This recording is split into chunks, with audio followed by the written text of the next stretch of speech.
Yesterday, we first learned electricity has been shut off to thousands of residents throughout the coastal bend because of a directive by the state's Electric Reliability Council.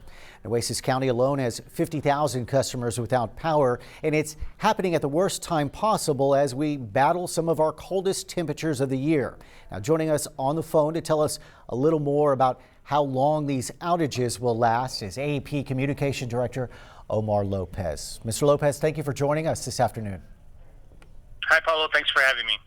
Now, we do know that these shutoffs have been happening all across the state, and it's all because of stress that's on the grid.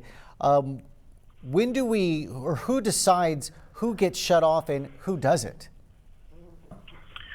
Well, it's kind of a tricky formula, Paulo. So ERCOT monitors the grid and manages the grid. They decide when it's time to shed load.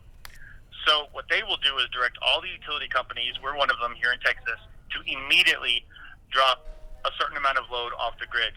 What we have to do is look at our circuits and decide which are the largest circuits that can achieve that amount that is being requested as soon as possible.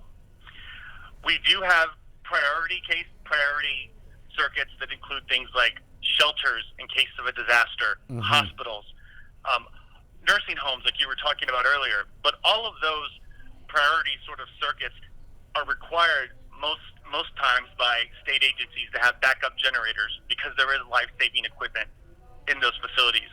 So when it comes to dropping large amounts of load, we're going to look at the circuits that hold the most customers. And that's really the long and the short of it.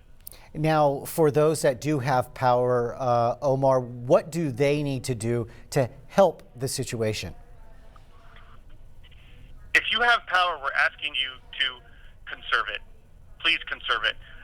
Maybe if you can drop your thermostat a couple of degrees, turn off any lights you're not using, don't use your large appliances, because if we can conserve as much energy as we can right now, it's going to help in the long run. I will tell you, as early as maybe 15 minutes ago, ERCOT has again requested that we shed load.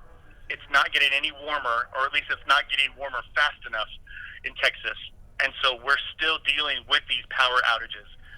Once ERCOT tells AEP Texas and other utility companies you can safely restore, get back on the lines, we'll get ready and we'll be ready to restore power.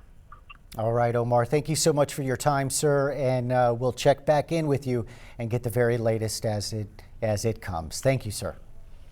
Thank you. All right, that was Omar Lopez, the communications director with AEP. He'll keep us informed. We'll be right back after this.